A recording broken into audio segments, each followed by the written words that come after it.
Labyrinths is brought to you by Knox Robinson Productions. Please consider becoming a patron. For as little as $5 a month, you can listen to Labyrinths ad-free. Visit patreon.com/Knox Robinson to learn more. Mic check. I'm speaking into the mic. Mic. Check, check, check. Hello? Hello. Hi, little sis. Hi, big brother. How are you doing?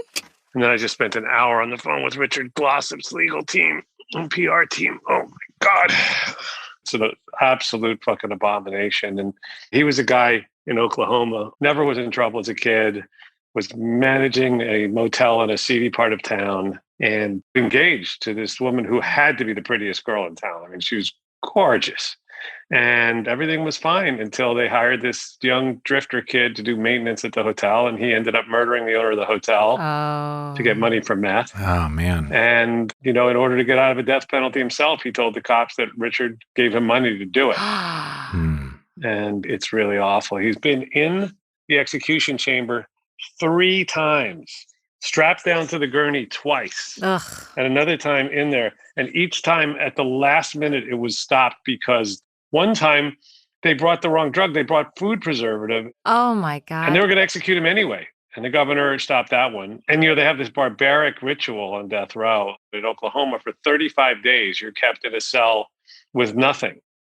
You're in the death cell with nothing. The lights are on 24 hours a day. You're watched by a guard 24 hours a day. And you have nothing in there. I think they'll give you a Bible if you want one. But now you have none of your possessions. Jeez. And you're just fucking stuck there. So he's been through this 3 times.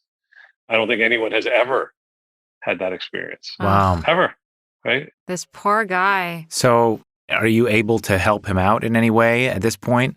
His appeals are totally exhausted. There are no legal remedies whatsoever. Jeez. So the only hope we have is clemency from the governor. I don't think it's impossible. In Texas, it would be. In Florida, it would be. In Oklahoma, I don't think it is. Feeling lost? Then you're in the right place. I'm Amanda Knox. And I'm Christopher Robinson. And while we're working hard preparing for Season 2, we've got another fascinating bonus episode of Labyrinths.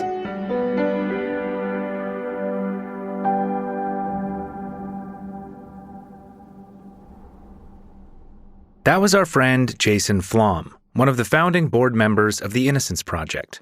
You may remember him making a small appearance in episode 3 of our first season about felon-turned-politician Tara Simmons. When we chat with Jason, we're usually firmly in the world of criminal justice.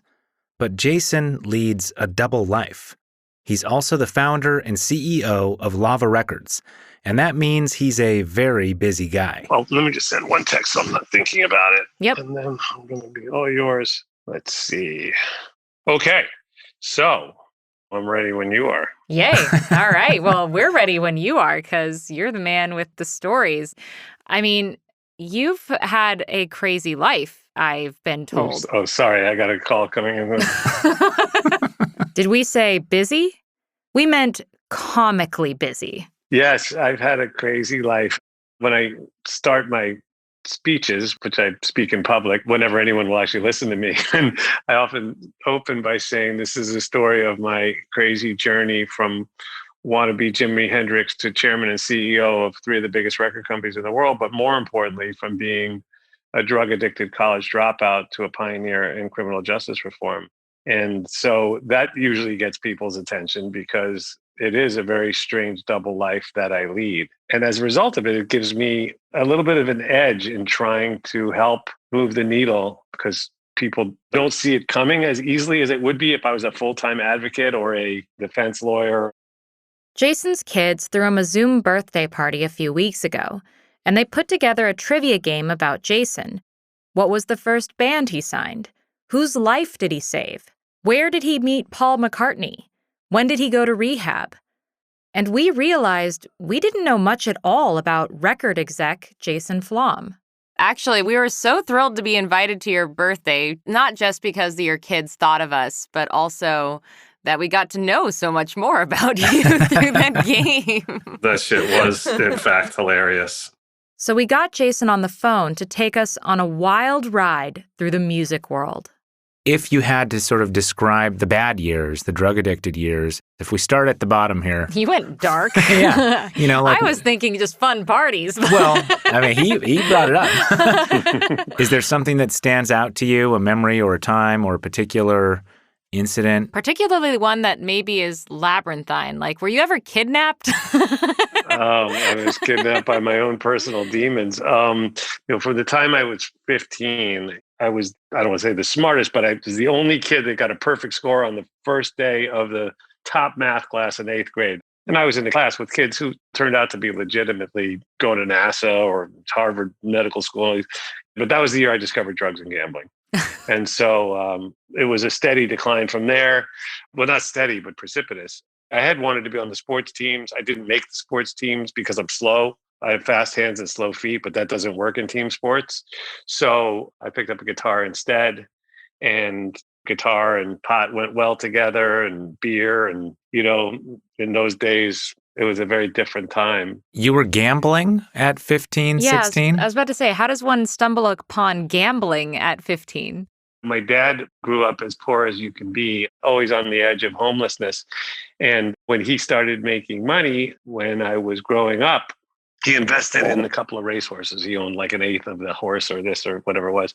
And he used to take my brother and I to the track, and he would let us bet like $2 on a horse. And he took me to a casino in the Dominican Republic when I was 13. Whoa. And back then, they didn't care if you were 4 years old. As long as you had American dollars, they were happy to see you. Wow. And so he didn't bet very much money, but he was playing craps, and he gave me $20, and I went and lost it at blackjack. I had no idea how to play blackjack, so I lost it very quickly. Well, Then he gave me another 20. I lost that, and I went back to him, and he said, "Here's another 20, but if you lose this, that's it. And if you win, you got to give me back the $60."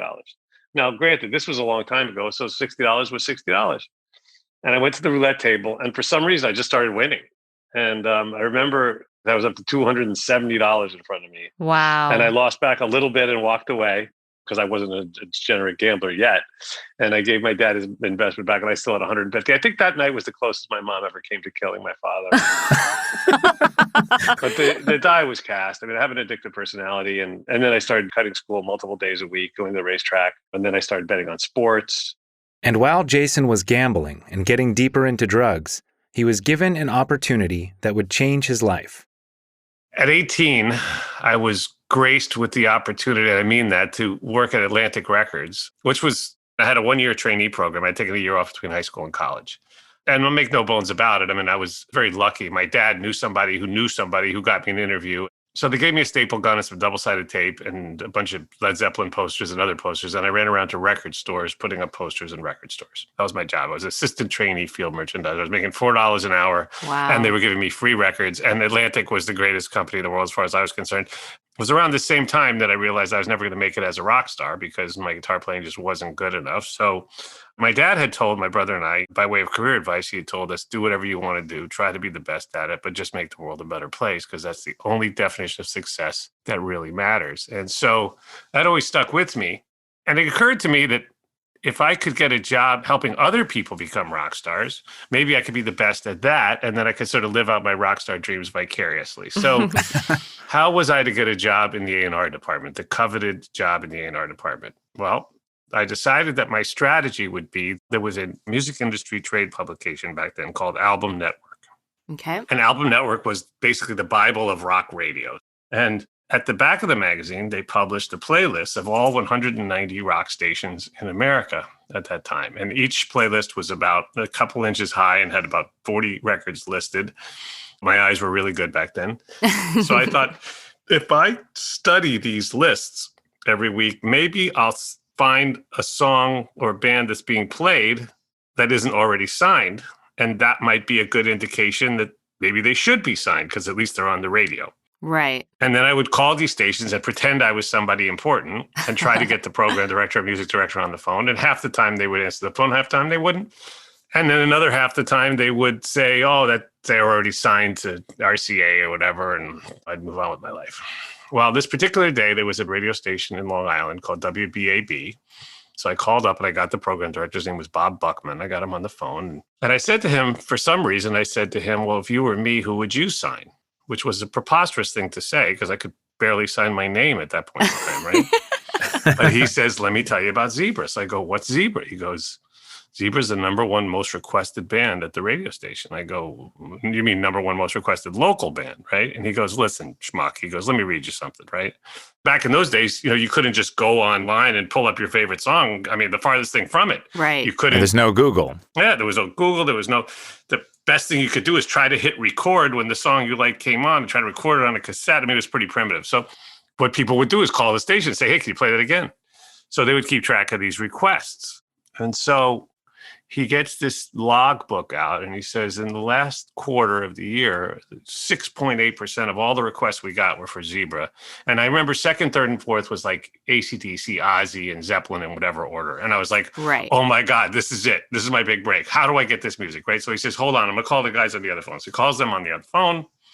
They lived in New Orleans and they were very popular. They sell at all the clubs and they were number one on the station. But they had given up on getting a record deal. No one was offering a record deal. So the next day, I get to my desk and there's a FedEx package with an album in it. And it's basically glowing. I mean, FedEx was new back then. I didn't know from FedEx. Like, it was like an exciting thing to get a FedEx, So, but I had nowhere to play this album.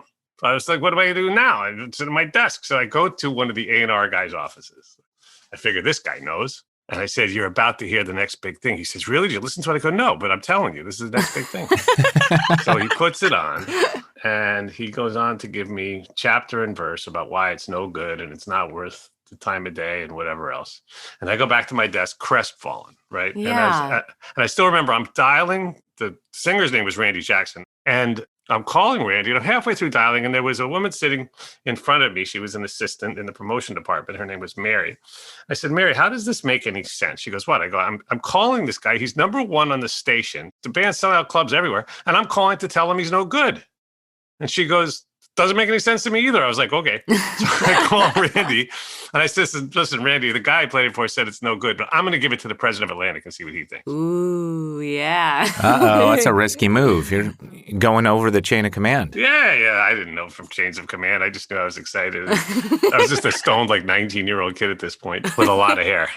And I didn't know the president of Atlantic, except I knew I should stay out of his way if he was walking down the hallway and I was going the other way with a roll of posters in my hands and smelling like weed like I usually did. So I made a cassette from the album. I wrote a little note about it and I wrapped it up into the cassette and the thing. And I gave it to the president of Atlantic's assistant. She put it on her desk where there was a wall of cassettes that he was never going to listen to, because there's just a wall of them, right? Everybody's trying to get his attention. But that was the best I could think of. So as fate would have it, one night, he's leaving the office to drive home to Long Island where he lives. He grabs a few things off her desk to listen to on the drive home. And mine was one of them. And so he's listening to Zebra in his car. The song was called Who's Behind the Door.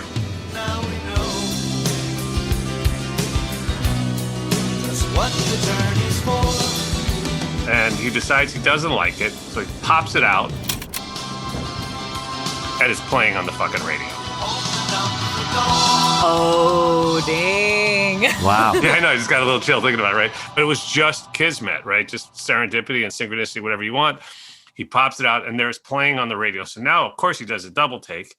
And at the end of the song, the DJ says, that's the most requested song in the history of WBAB, Zebra, Who's Behind the Door. So the next day, he comes in and he goes, this is genius. I was like, well, yeah, boss, what? Yeah, I know that. He says, fly them up here. I want to meet these guys. And after a lot of different other craziness happened, we ended up releasing the album. And it was amazing because these kids had been waiting for years for their favorite band to put out an album. Wow. It was like madness in the stores on a Monday when the record came out. Kids all cut school and they were buying multiple copies. They were ripping them out of the boxes before they could even put the stamp on. Records were $3.69 back then. Wow. And so all of a sudden, everyone was looking at me like I knew what I was doing. And they gave me a little office and they gave me a job doing A&R. And that's how it all started. Wow. That is awesome. The music industry was so much fun back then. It was the Wild Wild West. There were crazy characters. I mean, I was just really lucky to be around for that era. Listen, Angus Young gave me a guitar lesson in my office. I was 18 years old. I mean, it was so nuts. I'm of the belief that the 60s and 70s was a cultural renaissance period in America that will never be duplicated. Not just America, but in the world. When I was a kid, you could go to Madison Square Garden. at least once a week and see a real live genius, like an actual genius would be on stage at Madison Square Garden all the time. It was like, it was nothing. It was Sly and the Family Stone. It was Pink Floyd. It was Led Zeppelin. It was Queen. Totally. It was Aerosmith. It was the Stones. It was Bob Dylan. It was Stevie Wonder. And I'm just scratching the surface here, as you know. It's not like that anymore, right? Led Zeppelin at the Garden, it cannot be replicated. The whole garden became a glowing orb of everything. And of course, it was all felt very, a little edgy and dangerous. And that's not a thing anymore. I mean, it's still great. But anyway, I'm sounding like an old guy. But perhaps the record biz was too much fun.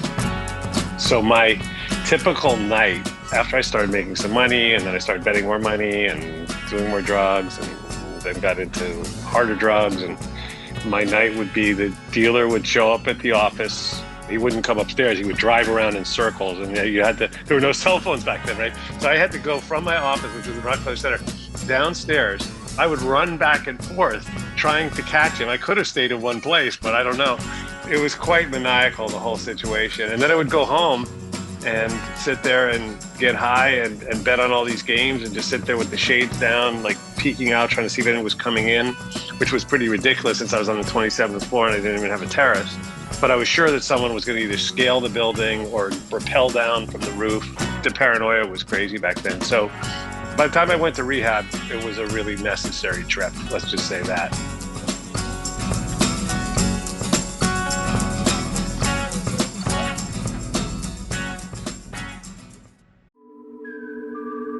We could give you lots of reasons to support Labyrinths on Patreon, including ad-free episodes and exclusive patron-only content.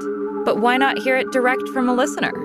Hi, this is Cannon. I'm a big supporter of the Labyrinths Patreon page because the work that these people do is really thoughtful, and it's one of my favorite podcasts and Patreon accounts in the world. Visit patreon.com/Knox Robinson.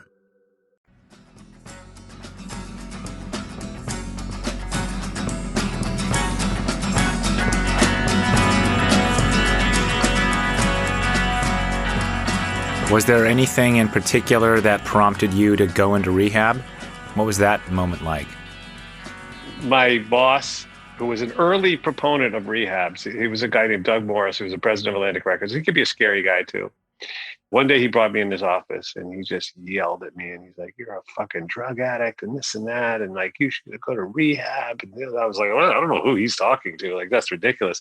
But then another day he tried a different approach and he said, you were so valuable to the company and now you're really just sort of, and he could have and should have fired me because I was a mess. But he said, "Look, you're going to go to this place for a month and we'll pay you while you're there." Wow. I'm thinking to myself, if I get paid, I think I was making $500 a week.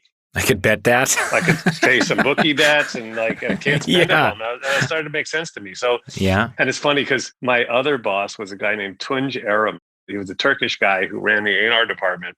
And I never forget, he had a heavy accent. And he calls me down to his office. And he had been to rehab. He was even way worse off than I was. The music business was a time of excess for sure.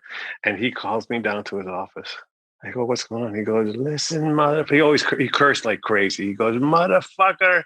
He goes, "I got to tell you what you're going to do in that place, motherfucker. What you're going to bring with you when you go there, cocksucker, this and that shit. I tell you right now, motherfucker, I got to tell you what you're going to do in the fucking plane when you go to that fucking place."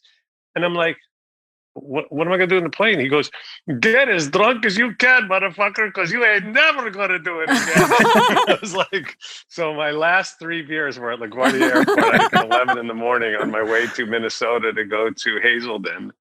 Rehab itself was an amazing experience. I mean, let me tell you, because you want to hear a crazy story. Yeah, I want to hear about rehab. Oh my God, it was amazing. I mean, rehab, I call it summer camp for assholes. Hazelden is such a beautiful place. It's on a whole bunch of acres out in Center City, Minnesota, hundreds of acres. And I didn't go there intending to get sober. I went there to pacify other people who I thought were confused about my actual issues and to accumulate some dough so I could come back and have some more fun. That was my thought process. Little did I know. But once you get there, the first day is miserable. They wake you up every few hours to take your blood or whatever, just in case you're ODing or going into withdrawal. And then you go into a dorm. And my roommate, my roommate was a guy named Dan. He was this skinny little guy from St. Louis, I think, with a mustache. His story, I'll never forget it. He had grown up in a very abusive home, had run away as a young teenager, and was surviving on the streets. And he had met a con artist. And they made a great team, as he told me, right? Because here was this young, sort of innocent looking white kid, and they taught him how to steal, almost like an Oliver Twist kind of thing, right? And so everything was fine until his friend, Dan's friend, fell in love with a hooker, and they were going to get married or something. And the pimp came and killed his friend. Oh, wow. So street justice dictated that he go and kill the guy who killed his friend. So he did. So he was arrested and convicted of manslaughter, and he was sent to prison. And he told me, I got to this prison, and here I am, a skinny little guy in a prison full of big, tough guys, right? And he says, and I come to find out that guys are getting raped, and I have no way of defending myself. So I don't know what the hell I'm going to do. So he says to me, so the first time a guy pats me on the ass in the shower, he said, I knew a place where they were doing some construction. I think it said they were fixing a sink or something. So he says he led the guy over to that area, picked up a pipe, hit the guy in the head, bit his ear off, chewed it up and swallowed it. Wow. So he says, so for 3.5 years, nobody fucked with me again. And I was like, yeah, because you're Hannibal Lecter. You know what I mean? Like, this fucking guy's my roommate, right? And so I'm literally like sleeping with my hands over my ears, praying for him not to have a flashback.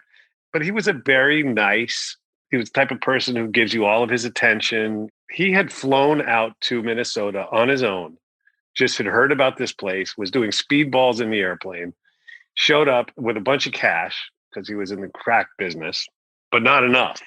So they allowed him to go back. I can't believe they let him in, but they did. Long story short, he ended up getting kicked out. And Why? well, because he had to go back to New York to get the rest of the money, right? He didn't have credit or anything. Right. So he was allowed to fly back. No one's allowed to leave when you're there, but they gave special dispensation, provided he attended AA meetings in New York and that he would stay sober and come back. And he did. But the problem is he was so excited to have survived the trip to New York that he got drunk on the plane. Oh. I still remember we greeted him when he showed up and he was reeking of alcohol. And so they kicked him out. And here's the coda to that story. So he and I were in touch a little bit after we left, but I lost track of him. And a couple of years later, I pick up the Daily News in New York, and the cover story, the banner headline was New York's 101 Most Wanted Criminals. And there were 5 people whose pictures were on the cover, and his was one of them. Wow. And I was like, what the fuck? And it said, after a failed stint in rehab in May of 1987, I think it was, which was only a couple months after the rehab, Dan Liggett stabbed so-and-so to death on the Lower East Side in an argument over crack. Wow. And so he was wanted. I understand he's gone. I think he died. I don't know. But it gave veracity to his story. That's for sure. I don't think he made that whole story up. God knows I'll never forget it. There was some amazing characters in rehab, man. It was a guy named Fritz. He was from Iceland. He would say, don't call me a smuggler. I'm a trafficker. Whatever. And I was like, okay, I don't know the difference, but good, Fritz. I have principles. Yeah. Yes, exactly. Fritz, I'll never forget Fritz, because Fritz talked about how his resistance to dope, heroin, had gotten so high that he used to load up a needle with enough stuff to kill himself. And then he would call the hospital. And when he heard the ambulance coming, he'd jam it in his arm. Oh my God. Get completely fucked up. They'd take him to the hospital. He'd detox and come back and do it again. Wow. And Fritz looked like exactly what you think Fritz looked like, by the way. He looked like a villain in a Bond movie. Yeah. Yeah. So it was an amazing experience. I learned so much there. And aside from the funny stories, I mean, they perform miracles. So what was it that worked for you? Like, you came in there coming to appease other people. I've got this crazy roommate. When did it click? It clicked about day 3 or 4. I still remember. They call it a pink cloud. What happened was, for me, I hadn't been sober for more than probably a day, not consecutive anyway, since I was 15. So after 11 years of being high every day, after 3 or 4 days of being sober, I was like, oh my God, this is a different kind of high. This is amazing. This is great. Like, I actually like life. I can see how this could work. I've never heard anyone describe sobriety as a different kind of high. That's how it felt. Yeah. It's definitely different. And when you've been so used to one thing, even though I had altered my consciousness every day for 11 years and really come very close to destroying my life in every way imaginable. It wasn't a good version of me. I needed help. I really needed help. And I was really lucky that somebody, and for anyone who's listening, who's in a position to, have that impact on somebody else's life, who may be somebody that you love or somebody that works for you, as my boss did, he had every reason to want to fire me, and he didn't. And he saved my life. So That's lovely. after rehab, I came out and had some hits. White Lion was the first one, and then Tori Amos and Collective Soul, and then Stone Temple Pilots, and so many wonderful artists that I signed. Skid Row at that time. And ultimately, I was given the opportunity to run the A&R department, and we had more hits. We had Jewel and Hootie and the Blowfish, and it was just an amazing run that we had. And then they gave me the opportunity to start my own label. And I didn't realize it at the time, but I think they were trying to move me out of the way because their perception was that music was changing and I wasn't the right guy for the new type of sound that was coming in. But I don't know. So they set me up with a little label. They gave me a little budget, 4 employees, including myself, no artists. And I think I was set up to fail, but I named it Lava because lava's hot and it flows and it destroys everything in its path. And it sounds like love and it means clean in Spanish. And then Lava got hot.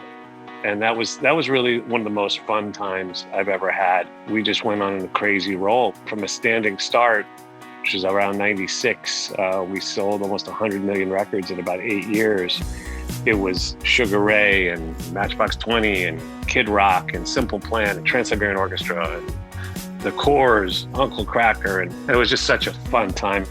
I've always found that some of the biggest artists that I've ever discovered are the ones that were the hardest to break. And Kid Rock was one of them.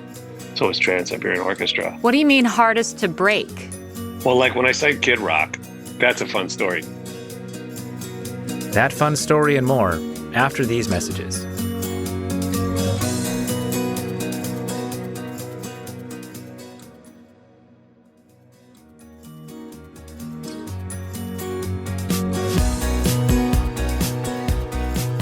So a guy who worked for me named Andy Karp, he came back from South by Southwest and he's handed me a CD. He said, this manager gave me this CD, this guy Kid Rock. I think it's kind of interesting. I think I should go see him. I was like, all right, go see him. So he flew out to Cleveland to go see him.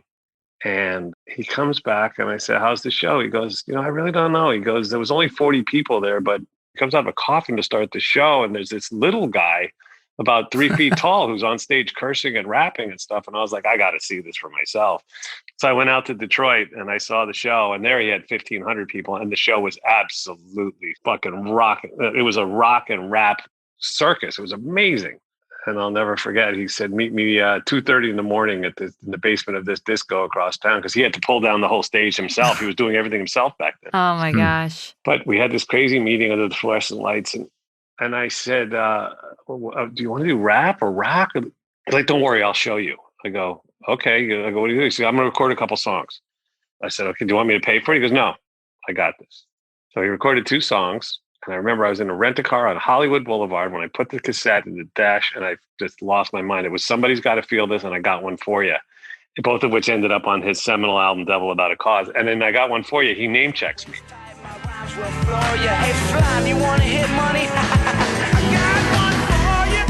There's a line in the song where he says, hey, Flom, you want to hit money? Ha, ha, ha, I got one for you. That goes into the chorus.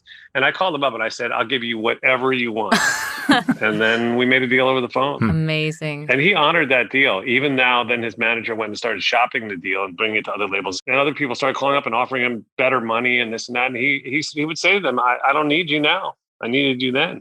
I'm signing with Flom. And he did. When his record came out, everybody was against him. Radio hated him. Press hated him. MTV hated him. Other artists thought he was a joke. It took a long time, but we had the last laugh.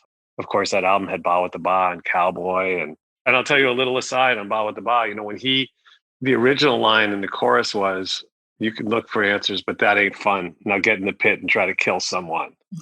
Ba with the Ba, the bang the dang, right? I call him up and I go, Rock, you know what? It's an unbelievable song, but it's so incendiary. Like, I don't know, and I'm not a censor guy, but do you think maybe we should think about that lyric just in case somebody takes it too far.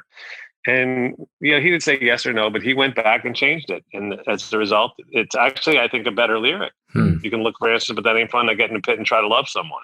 Right. We could go all night with Kid Rock stories. It was so much fun because he's such a gifted artist. I mean, we don't see eye to eye on a lot of things, but he really is gifted. It's hard to imagine someone more politically opposite Jason than Kid Rock, who was a staunch Trump supporter. But Jason seems to cultivate friendships with people who you'd think he'd be at odds with, like Sean Parker, the billionaire co-founder of Napster, who went on to be the first president of Facebook and a lead investor in Spotify. I imagine, as a record industry person, the guy who invented Napster is not exactly a friendly figure, right? The entire record industry went into a panic when Napster came about, right? Well, I've thought about this a lot. For a long time, I would talk to anyone that I thought would listen to me about the idea that music should be a service, not a product. And I remember going to one of these conferences and seeing somebody with the name tag on and said he was the chairman, I think, of Verizon or something. And I remember just going up to him and introducing myself and saying, listen, why isn't music on your phone bill? Like, should just be a service that everyone gets every month instead of a product. And Sean and I used to sort of strategize about this. We had numerous meetings where we would talk about it. I first met Sean when he was 25, and a friend of mine introduced us. And we had lunch at the Polo Lounge in Beverly Hills. Sounds very bougie, and it is. I'd asked the waiter, I guess, if there were any nuts in something, and he told me he was also allergic to nuts. And so I said to him, well, what do you carry with you as far as an antidote? He goes, nothing. And I said, well, that's the most ridiculous thing I've ever heard. So when you leave here today, you're going to go directly to the drugstore. And I showed him the Benadryl strips that I used to carry. I don't think they make them anymore. I said, you're going to get those today and you're going to put them in your wallet and never leave home without them again. Several months later, he calls me from the hospital in San Francisco and he says, you saved my life. And I was like, what are you talking about? And he says, he left his home in San Francisco to drive to meet someone or whatever he was going to go do. And he was on one of the bridges and all of his body parts started swelling up. He had taken some aspirin without realizing he was also allergic to aspirin. He's allergic to a lot of things. Oh, wow. And he said it got so bad that he couldn't drive because he couldn't really see because his eyes were so swollen. And oh, my gosh. So he stops on the bridge, calls his doctor, and his doctor says, you're going into anaphylactic shock. You need to get to a hospital right away. And he goes, I'm on the bridge and I can't drive. I don't know what to do. He's calling an ambulance, whatever. He says, but you need Benadryl now. Oh, God. And he's like, wait a minute, I think I have some. So somehow or other, he fumbled around with his swollen hands and was able to open this little packet and took the Benadryl. And apparently, either in the ambulance or at the hospital, they told him that had he not had that, he would have been dead. Wow. Yeah, so that's a good way to start a relationship. So when I got separated several years after that, I ended up actually moving in with him for a little while because I didn't have an apartment. And that was pretty odd. He had a place in New York in Greenwich Village, and I moved in with him for a month. And we've stayed in touch over the years. He's quite a character. And it's funny, too. You'll appreciate this. At one point, I was at his house, and I was like, Sean, remember the time I saved your life? He goes, yeah. And I go, it's going to cost you $1 million for the Innocence Project. and he was like, okay. And I was like, okay. And sure enough, he sent the check. Wow. And then years after that, I was in Washington, D.C., getting ready to enter the banquet hall where I was going to be honored at the Southern Center for Human Rights Gala. And the phone rings and it's Sean. And I'm like, Sean, what's up? And he goes, I'm in Boston at a restaurant and Steven Tyler's here and I want to meet him. Can you introduce me? And I was like, Sean, I'm about to walk into this thing and I'll do it, but it'll cost you another $250. So he's like, okay. I think I had him hand the phone to Steven and I explained to Steven who he was and they met and Sean sent another $250. So, Wow. Yeah, that's sort of the relationship with Sean in a nutshell. He is one of the most enigmatic characters and I'll never forget. So this is probably 8 years ago or something like that.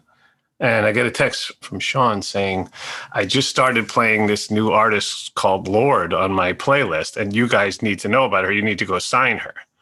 I texted back and said, thanks for the heads up. I'm having breakfast with her in New Zealand right now.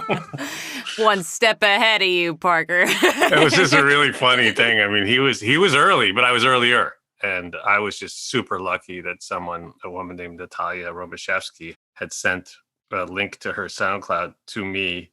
Literally, she had 200 plays on SoundCloud at the time. Not 200,000, 200. So it was really brand new. Wow. And I was just very, very lucky that Natalia thought to send it to me and that I had thought to open the email. And the subject line was hot shit. So that was an attention grabber, Okay. Next time I email you, it'll just be hot shit. I guess I'll be getting a bunch of emails from people with new music now and say hot shit. I'll never forget. I have it framed in my apartment. The email just said, unsigned New Zealand female, listen. And then had the SoundCloud link. I did. I listened and I called her up immediately and I said, what in the world did I just hear? Because that is the craziest. It was Royals. You didn't need to be a genius to hear that one, that's for sure. And by the way, it occurred to me one day after Royals had gone on to become this monster hit, it dawned on me, she had written the song, as many people know, after she saw a picture of George Brett in a Royals uniform, which in itself is sort of odd because baseball's not exactly a popular sport in New Zealand, but, the internet and whatever. So she writes the song, and the Royals, who were the perennial last place team in baseball, went directly to the World Series. So it's almost like the song turned a team of also-rans into world beaters. Like just the energy coming off that record was so... They needed an anthem. I know. And I told that story before and I had people calling me and saying, could she do one about the Mets? They suck too. Oh, God. Cool. Thank you so much for just taking the time to tell these stories to us. Can you just, for the sake of our listeners, where can they find you? You can find me on Instagram at It's Jason Flom, which is ITS Jason Flom. And you can listen to me on the Wrongful Conviction podcasts. It's Wrongful Conviction with Jason Flom. I hope you'll get a chance to check it out. I'm really humbled and honored to be a part of this movement. And Amanda has been a guest on the show. In fact, on her episode, we have a segment at the very end of the show called Closing Arguments. It usually comes as a surprise to the guest. And I don't even know if you remember this, Amanda, but at the end of our interview, I just said, I'm just going to turn my mic off and leave it to you to close out the show with say whatever you want. Oh, God. And she went on a little sort of 2 or 3 minute rant that was pure. It's pure Amanda, and it's pure, hope you're sitting down while you're listening type of thing. So hope you get a chance to check it out. Thanks so much, Jason. Thanks, Jason. Bye, you guys. All right. Bye, Jason. Bye. And thank you, dear listeners, for joining us for this episode of Labyrinths. We've got more coming up. In the meantime, get lost with us. Find us at knoxrobinson.com and on Instagram at @AmamaKnox. At MC Carbon. That's EMCEE Carbon. Oh, and hey, what does the constellation Cassiopeia have to do with our podcast? I don't know what. Nothing, unless you give it 5 stars.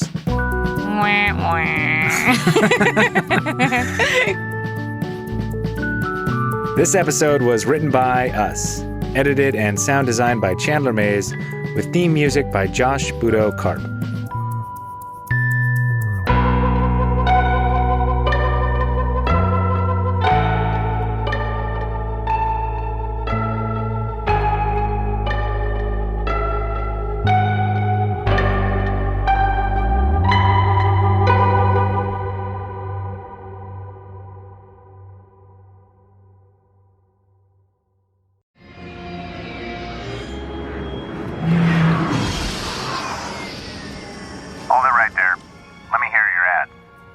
These aren't the ads you're looking for. These aren't the ads we're looking for. This podcast is listener-supported. This podcast is listener-supported. Visit patreon.com/Knox Robinson. Come on, boys. Let's visit patreon.com/Knox Robinson.